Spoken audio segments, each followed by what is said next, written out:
Welcome to the Kindness Project, the podcast designed to share stories of kindness and share how kindness can make positive change in our world, one small act at a time. This week on the Kindness Project, we talk about lions getting involved in the best of 2018 interviews. Welcome to week 54 of the Kindness Project. Are you hiding in a bush? Not trying to scare some lions? Welcome. You set your best David Attenborough impression. Welcome to week 54 of the Kindness Project. As you see, the lion across the plains. Today we will be talking about who we've been talking to. Across the plains of Africa. Of Africa. In a library in Reno. It's the circle of life. We've been talking to a lot of people. We've been talking to a lot of people. And you know what? One of my 2019 resolutions is definitely get you involved in a lot. Yeah, because I've only been involved in about 3 and we've done 52 Yeah, weeks. you've not been involved in that many, so we need to schedule it better so you can get involved in some more interviews. Oh, yeah. What would you specifically like to interview this year? Do you think somebody? Because I'd like to interview someone quite. I'd like to be. Get my words out right.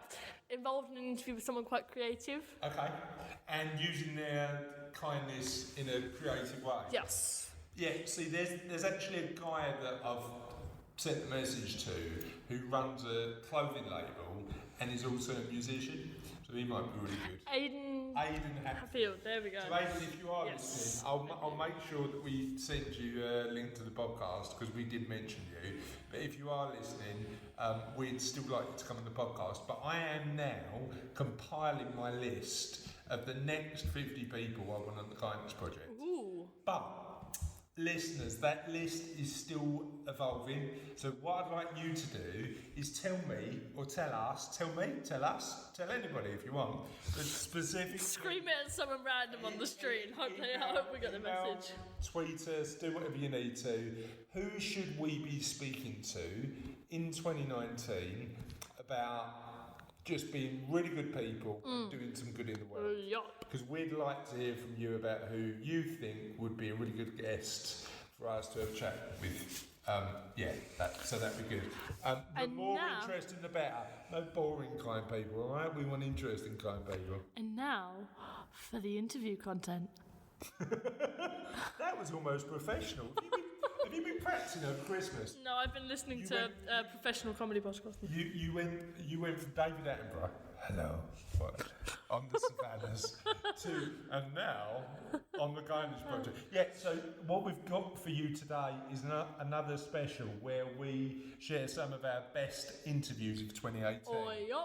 What was your out of the 3 that you actually did? What was your favourite? The Butterfly Effect one. It was the first one I took part in. Good. Yeah, and that was international, wasn't it? Because we were here. She was in America, I think. I think she was in... I can't remember where Trisha was from, but it was a really good... America! I liked... There's so many I liked. The one I always talk about... You've done so many. Well, I have, yeah. I mean, I've done probably sort of 40 interviews this year, I reckon. 45 interviews this year.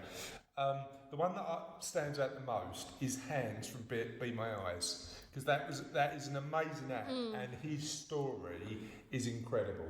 But I'm sure Russell will include those both of those interviews. Please, Russell. Excerpts from both of those interviews in the upcoming podcast. So without further ado, shall we listen to some great interviews? Yes. Hi, and I'm really pleased to be joined by Tasha. Is it Tasha Whal? How do you pronounce your surname? That's correct, just like the wall that you would paint on. Awesome. So we've got a weird surname because our surname's Dames, but we get letters through the post saying Chris Dreams, Chris Dooms, everything apart from Chris Dames, to be honest. But we also get called Deems. Deems, yeah, that's right. Highly irritates me. So thanks for agreeing to be interviewed. And this is the first interview. So we've been running the Kindness Project for a little while now, and this is the first interview Charlotte and I have done together. Yeah. So we're really excited about you being the first one. I'm super honored. I absolutely love it. Yeah, cool. You're the first interviewee that has got to meet me. No, not really. It sounds like you are the one that kind of runs everything behind the scenes there. So I'm super excited to be You know what? Tasha, you're so right. I'm just the bloke with a voice who turns up and when I'm not here, everything falls apart. everything falls apart. So enough about us, because this is all about you. So can you tell us a little bit about you? Sure. So I run an organization called Butterfly Effect. Okay. That runs on the idea that we can all be the change that we want to see in the world. Okay. And I came up with this idea about 3 years ago. I have 5 teenage boys. How old are they? So I have a 22-year-old, a 21-year-old, a 20-year-old, a 19-year-old, and an 18-year-old. Blimey. You thought having me was stressful. Did you? My husband and I have been happily married for 25 years. Awesome. And, we're busy. So busy. So it's very common for me to have a house full of teenagers. okay. And in fact, right now in our game room downstairs, I've got 4 seniors in high school ditching their college course that they don't have to go to because the professor didn't show up today. Downstairs eating snacks, waiting for school to start. So I came home. So I've only got one teenager, and Charlotte just said to me, "You thought it was a handful having one teenager." I can't imagine what it's like with 5. But I came home one Friday night a couple of weeks ago, and we had how many teenagers in our lounge? Around 10? We had 10 teenagers in our lounge, and we've got a little sort of home office at the back of the house. I just sort of sidled out and let them get on with it. How do you cope with 5 teenage children? You do exactly what you just said. You disappear, right? Let them go, and then we've tried to always have the house they want to come to, and with boys, I've learned if you feed them, they will come. Yeah. I have a fully stocked fridge and a fully stocked pantry, and we have an open door policy. Nobody even rings the doorbell. Everyone just walks in. Yeah, come. Kind of the place to be. So it's quite an open, friendly sort of house, right? It is, and I love that you call it a lounge. I'm going to start doing that. We call it a living room, but I like lounge better. So lounge is good. I'm from the East End of London originally, and I used to call it the front room. Have you heard of that phrase? Yeah, the front room. The front room. Like where you would greet your guests and they come in, and you're not allowed to do anything but sit quietly, drink tea. Correct? God. Like that? Yeah, not so posh. Yeah, not in our house. I mean, there's nothing quiet about our house at all, Tasha. No tea, just hot chocolate and coffee all the way. Too much Downton Abbey. Yeah, exactly. Yeah. The real England, certainly in our house, is not sitting quietly and drinking tea. It's 4 screens at once. So let me explain. So I had this room full of teenagers that we're talking about. Yeah. And in my family, when I was brought up, we were brought up with the concept of tithe, which is giving 10% of what you earn to charity. Who needs it more than you. Yeah. And I was talking about tithe, and a couple of the kids were like, "What? I've never even heard that word before." Okay. And I said, "Really, you haven't heard of tithe? Let me think of how I can explain this to you." So I said, if I gave one of you 10 cookies, yeah, give one of those cookies to someone that didn't have one. And they said, "Oh, well, yeah, I'd for sure do that. I'd share that." I said, "Well, what if it was money? If I gave one of you $10, would you give $1 to someone that didn't have it?" Yeah. They kind of think about that one. They're like, "Yeah, I would give $1." And then I said, "Okay, but $1 isn't really going to do anybody any good. So hypothetically, what if I gave each of you $100, but you had to give it away to somebody else? You needed to figure out where you wanted to give that money away." Yep. And they were kind of intrigued with that concept, and they said, "Well, I don't know. How would I figure out where I would give that money? I've never given money away before." And I said, "Let me ask you 2 questions. What lights you up? So what is so exciting to you that you have to do it? And then what breaks your heart? What is so messed up in the world that you need to fix it?" Okay. If you answer those 2 questions, you'll know where you would give that money. And then we started talking about the concept of tithe doesn't necessarily have to be 10% of your money, but it could also be 10% of your time. Yeah. So it was this concept of giving back. And that's where the butterfly effect essentially was created. That was the idea in that living room with those kids that day. Okay. Because I kind of got excited about this idea. I'm like, I actually think I want to try this. So I'd heard of geocaching, where you there's clues all over social media to go find this little hidden box that has cash inside of it, but it's sort of a treasure hunt. Yeah. And I wondered if I could do a geocache for charity. So I'm going to post clues online for where I've hidden this symbol, which is a butterfly, and if you find it, I will donate money to charity in your name. Okay. Yeah. And so I gave it a try, and it took off, and I've done thousands of these ever since then, and it eventually turned into street art, and yeah, there we go. So right, the concept is you do a piece of street art in a butterfly, and whoever finds that butterfly then chooses who the money goes to?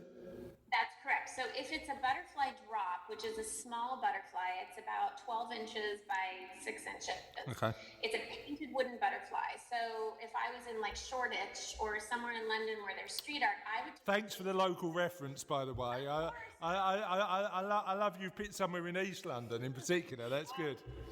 I've got butterflies there. I love Shoreditch. Yeah, it's very funky, isn't it? So much amazing street art. I'll pop a butterfly up. It's hidden. And then I'll post clues on social media, and I'll say, if you find this butterfly, go get it, take a picture of yourself holding it, and then I will donate, I mean, in the US, it's $250. I would probably do 200 pounds to the charity of your choice. It gets people up off their couch, out on a fun kind of treasure hunt to try and find this, and then they end up getting to do good because of it. That's one version. Love it. The other version are the street art butterflies. So they're these murals that I put up, and they're about, I don't know, 12 feet long by 8 feet high. Okay. And you stand inside the wings. You're the body of the butterfly. Yeah. And those are social media. So you take a picture inside the butterfly, post it on social media, and hashtag your charity, and then I will donate smaller amounts to that charity for every person that takes a picture inside the butterfly. Love it. So I love that story, and that's great. How many of these butterflies are across the world at the minute? So the big street art butterflies, we have about 200 of them. We've only been doing this for about 3 years. Okay. About a year ago, I realized I didn't actually have to physically be there to put up a butterfly if I could create a good enough video on how to put up one of these. Somebody could do it for you, right? Yeah. And it has been brilliant. For one thing, I don't have to be physically there, and so more of them can be put up. Yeah. I have about 10 stencils. They're the exact same stencil, and I have a video. So people apply to put up a butterfly. They put the butterfly up, and then they're allowed to paint it however they want. Awesome. I was going to say that. So they get to add their own creative flair, right? They get to put their... Love it. It's so beautiful because I have all these butterflies. It's the same template. So picture a coloring page. Yeah. It's the same template. It's the same shape. Yeah. It says on one wing, be the change you want to see in the world. And then on the bottom, it says butterfly effect. Yeah. But outside of that, you can paint it however you want. And some of the butterflies are so stunningly gorgeous. It's things I would have never thought of. I absolutely love it. What's your... So let me ask you another question, okay? And this is, I'm going off script now because I know I send all our interviewees questions in advance, but as you raised two really pertinent questions, I want to ask them back to you. So what's the thing that you love, that you're passionate about, and what's the thing you see, what answer would you give to the questions you gave to those two kids, those kids? Okay. What lights me up is generosity and inspiring generosity. Okay. Since I was a little girl, my parents tell me that's something that we traveled a lot internationally. Okay. And I wanted to give. I wanted to share. Yeah. I wanted to inspire other people. I see the best in people when I work with them and speak with them. And Yeah, I get get that. so excited when I hear what makes them excited. Like, Yep. that's what I want to know is I want to ask them those two questions, and then I want to help them build that into a big theme that's actually going to make a difference. Awesome. And what breaks my heart is when people don't have somebody standing next to them to encourage them into who they could be. Gotcha.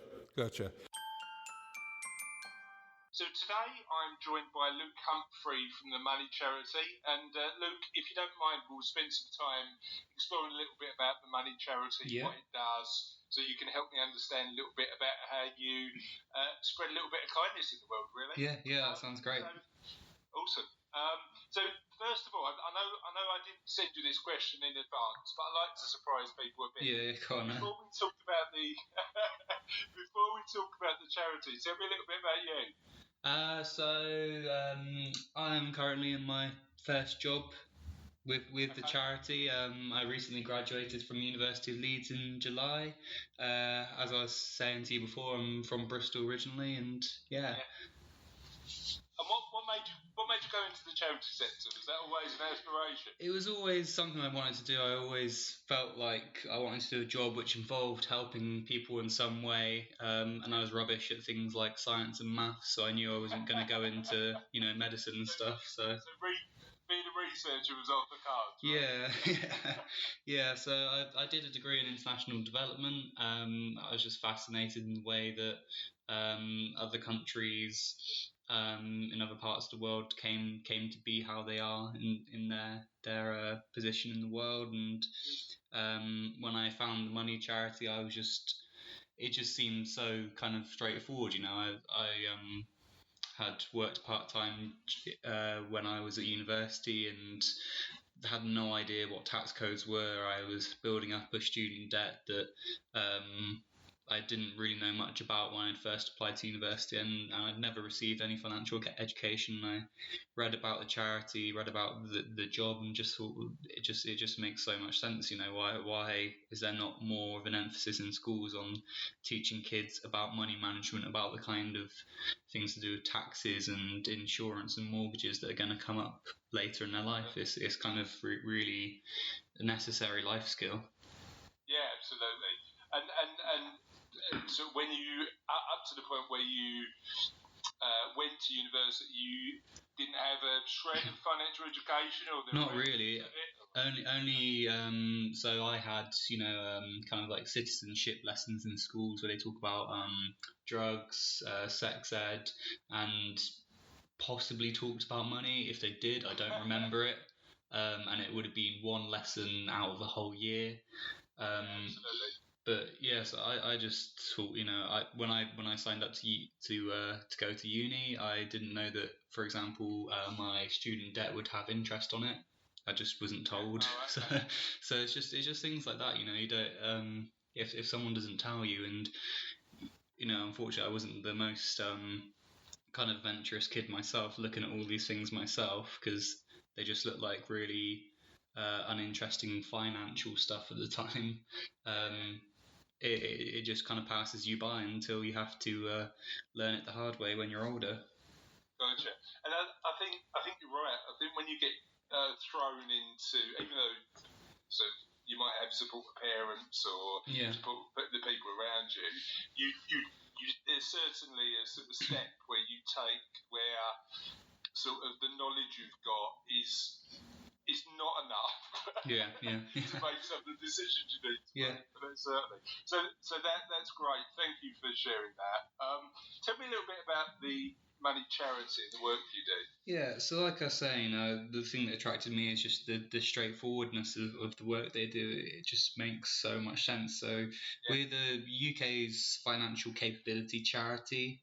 So the main thing we do is go into schools, and then also with adults as well. We go and do workshops with them, and just talk to people about money management. We're not there to sell anything or flog off a product. It's just sit down for an hour, 2 hours, however long it is, talk to people about their worries about money, how they view money, what their spending patterns are, and just kind of help people see things in the right way when they think about money, so they're not constantly worried, constantly, having that extra thing in their mind. So for kids as well, to talk to them about things like what would you expect your income to be? What right now is your targets to spend money on? And we've had some great responses in the past of kids coming up with some great ideas about what they want to spend their money on, but then they start thinking about, oh, my mum and dad have to make this decision every day about what to spend food on, what to spend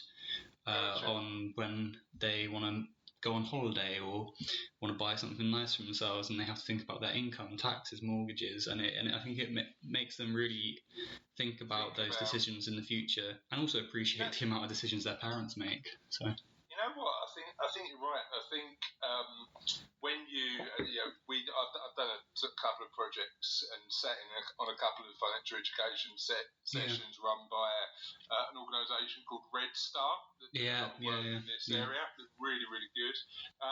And some of the kids, particularly the younger kids, sort of 8 or 9, have some awesome answers about sort of what they want to spend money on. I think one of them was, I think by the time that I'm older, I'll be able to buy a rocket. I don't know whether Kim Jong, this was a North Korea thing. I'm hoping it was more of a space exploration. Yeah, hopefully, yeah. I didn't know, but it was some awesome things. So what sort of answers, what sort of responses do you get when you ask kids what they intend to spend their money on? Some kids, just say the usual, oh, when I'm older, I want a house and a car and stuff. Is very straightforward. And then, like you said, there's some out there ones like talking about rockets, and we've had ones before just saying, I just want to buy loads of dogs. They just wanted a house full of dogs. So we had that as well. But then we've had some, so we do kind of budgeting as well to get them to look at how much money they spend now on things. We've had kids say, they've worked out the sums in their head and they spend 180 quid. I think it was 182 quid. One of our kids recently said they were spending on chewing gum because they just bought some every day or every week pretty much after school, and they were like, oh, I don't need to spend that, I can spend that on something else. I can save that up, put it in a savings account, or I can spend it on something bigger that makes me happier. And that was really rewarding to hear that they had worked that out just by kind of looking at how they spend their money every day and properly think about it. That's quite a chewing gum habit, though, right? I mean, 182 quid a month on chewing gum is quite a lot of Wrigley's or Hubba Bubba or whatever. I haven't had chewing gum for like 20 odd years. No, it's very much a school thing, I think. It is, isn't it? It is. So tell me a story about how your work has had an impact on people's lives. Yeah, so we like I said, that was one kind of case of a kid finding extra money, but we get plenty of adults, not adult workshops. They're people who come along quite often have low incomes and just struggling to get by and need to have some advice, some help, and a different way to look at things. And we've had one woman recently come back to another workshop. She came for a second one, and she said since she came to the first one, she properly sat down, looked at her budget, talked to her family about it, which she'd never done. Talking about money with her family was a taboo. It was a no-no, basically. And she said since then she's actually started saving up money just where she can find it. She realised that she doesn't have to go into Costa and buy a coffee. She'll just bring in a flask from home. It saves two quid every time she does it. And then so she went on holiday in the end to Swansea, and she was saying it was the first time she's been on holiday to visit family there. She had spending money. That is something that when you're not on much money and you've got a lot of worries, to be able to do that and save that money up and go on a holiday is just so nice. Certainly, I love it. Absolutely love it. And how do adults get involved in the sessions? Do they sign up? Do you advertise it? How does it work? Yeah, so right now we have kind of two areas. We have a space for vulnerable adults. So today, for example, we are working with another charity who help homeless people and people who sleep rough in London So we're going over there to do a workshop on, independent living, how to, do what, kind of get jobs in their situation to be able to kind of break that cycle that they're in, and so other community groups can contact us and say we want a workshop for the people that we help, whether that's homeless people. We've done one recently with young adults with autism, and then we also have workplace workshops as well. So an employer can call up and say. And we're trying to build. If somebody wants to come and just do one without being attached to a community group or a workplace, and that's something we're developing as well over the next few years, I think. You're going to look at building that, but it's all about collaboration, right? You're in a position where you work with other organisations where you're aligned to support the goal of helping people understand money a bit better. Hans, thank you so much for coming on and agreeing to speak to us on the Kindness Project. I really appreciate it. It's my pleasure. Thank you. And I found your app purely by accident, actually, and signed up for as a volunteer. So as somebody who found it on the Google store, looked at it and thought, what a great idea. It's great that I get to speak to you about your inspiration behind it and the story behind it. Just let's open really broadly. Just tell us a little bit about you. My name is Hans Wiberg. I'm from Denmark, and I'm visually impaired.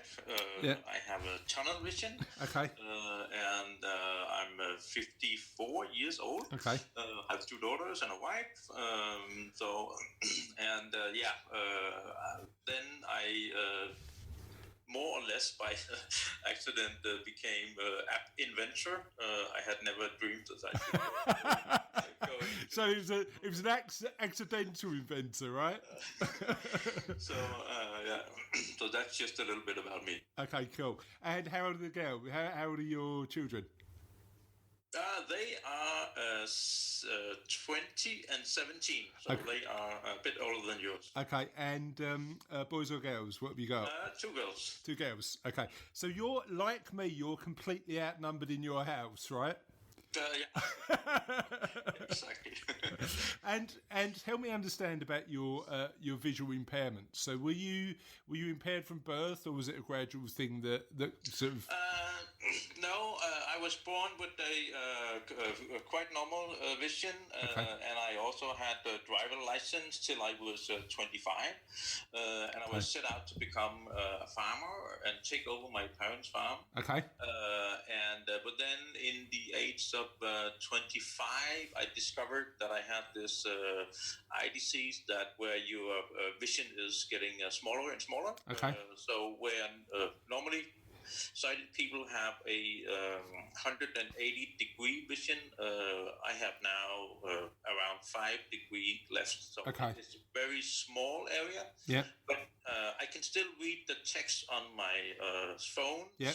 And I'm super happy about that. Yeah. And the little side that I have is helping me a great deal, of course. Okay. And where did the idea for Be My Eyes come up with? You said you became an accidental inventor, which is a phrase I love, by the way. I was at some point I was working as a consultant for the Danish Blind Association. Okay. Visiting blind and low vision people in their home and telling them about new devices and how to cope with things and so on. Okay. Doing that job, I saw that there was a need for this, and I also saw that some of the people I visited, they were using their at that time iPhones to make Skype calls and FaceTime calls with their friends and family when they needed to see something. Yeah, gotcha. And then one of them said, but I always have to call someone. Yeah. And then that's pretty much where I came up with the idea that, we need to make a group of volunteers that he can call. Yeah. And then, but I had no clue how to do it because I'm not a technical person myself. Okay. went back home, and then when I was listening to the radio, I heard about events at a university here in Denmark called Startup Weekend, where you can come basically from the street, and then you get 1 minute in English to present an idea. Yep. And it costed like I don't know. 450 Danish crown. I don't know. That will be like 50 pounds. Or okay. Like that. But there was free beer all weekend, so I think well, it can't be that bad. Do you know what? That sounds like quite a good deal, especially in London. I mean, £50 for free beer a weekend. You couldn't get that in a pub. but I can tell you that it was really difficult to find time to drink any beer because it was so exciting and yeah, quite a dynamic event, right? I went there and I got my minute, and 7 other people were thinking that this idea was good, and they joined my team. And then the idea is that you kind of develop the idea over the weekend, and then on Sunday you present it to some judges, and we won the prize for the most innovative idea. Awesome. So we were all fired up about that. So this is a team of coders, right? So people say, Unfortunately, there was no coders on the team because that's really what you need. Yeah. So we're not able to make kind of a prototype. Yeah. But we could kind of make a drawing of the idea and tell people what we needed to get to the steps we had laid out and so on. And what was the next steps? Was it funding? Was it getting some money behind you? Was it? In the beginning, we started out as a non-profit. So we started writing applications for foundations here in Denmark. Yeah. And trying all kinds of things to raise the money needed. And it took a whole year to raise the money. Okay. And then we had $300,000, and that was basically day one in our business, because then we could start hiring people who knew what they were talking about, coding wise and so on. And then start making prototypes and testing and so on. And then we spent almost a year doing that. Okay. And then we were at November 2014, where we could launch the app in the Danish App Store. We didn't tell anyone about it because it was just a matter of scaling up the tests. So I told all my blind friends to sign up and try to use it and give us some top luck, and they did. And we had some extra things that we needed to straighten out. And then in the 15th of January 2015, we could launch internationally. Okay. And that was a tremendous experience for all of us, because we were completely blown away by how many people wanted to join. Gotcha. And also the interest from the press. Within the next 3-4 months, I gave 2, 3, 5 interviews a day. Right. Okay. So it was really amazing, and it was in the beginning. It was mainly tech sites,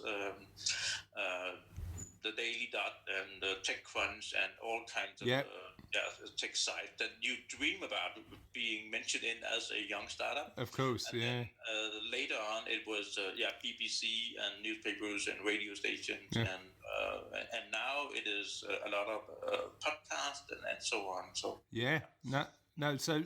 So from the start, would you have ever dreamed it's taken off the way it's taken off when you walked into that room and paid your £50? I mean, it sounds like an ideal startup story, doesn't it?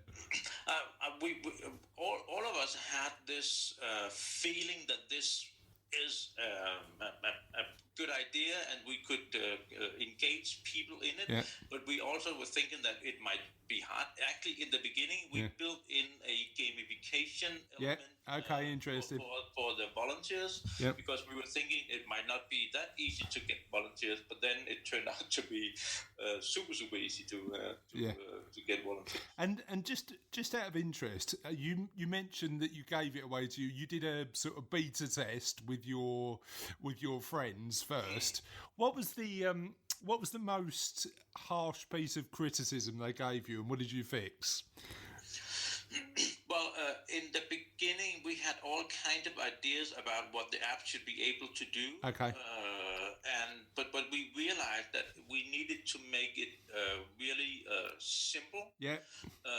Also because iPhones among blind people in 2013 were not that common. Okay. And a lot of people were new to this way of using their phone and so on. So we decided to, with this feedback, to make it as simple as possible. Okay. And we ended. We're really proud of that. We ended up with only one button. Yeah. Of course, there's one more where you can go into settings, but basically there's only one button. Yeah. So it's intuitive and simple, right? Pardon? It's intuitive and simple. That was the that was the idea behind it. And also because a lot of those people who are blind are not the youngest ones, so and wanted to make sure that we could kind of reach out to everybody. Yeah, sure. Yeah, you didn't want it to be just for tech savvy individuals. You wanted it to support everybody. And what do most people use Be My Eyes for? Well, the most common use is inside the house. Okay. And it is very much in the kitchen. Okay. Finding out what is in this can or how many minutes this thing needs to be in the microwave. Yeah. Or have I set my oven to what I want it to be on, and also turning on the washing machine. Most people know the usual program that they are using, but sometimes they have some other kind of clothes they want to, if they have a sweater or something, they want to make absolutely sure it's on the right program and the temperature is what it needs. Yeah, gotcha. And we also make a lot of coffee because it's kind of madness. But these days you need a master degree to make a cup of coffee. In the good old days, there was one button and it was either on or off. Yeah. Now, if you want an Americano or a cappuccino. But imagine being blind and meet one of these fancy coffee. Yeah, gotcha. So we do a lot of coffee as well, and also of course computer issues. If you are blind and then you will be using a screen reader that will tell you read out what's on the screen. Yeah. But when you're updating your computer, the screen reader stops talking. Yeah. And then you have no clue what's going on. Gotcha. You need Be My Eye to kind of make sure that everything is working out as it should. And if you need to put in a check mark in some box and something like that. Gotcha. So that was amazing, I hope. Russ, make it amazing, please. We want to keep our reputation. It'd be nice. I mean, what's left of it if it isn't in shambles from the shambolic nonsense?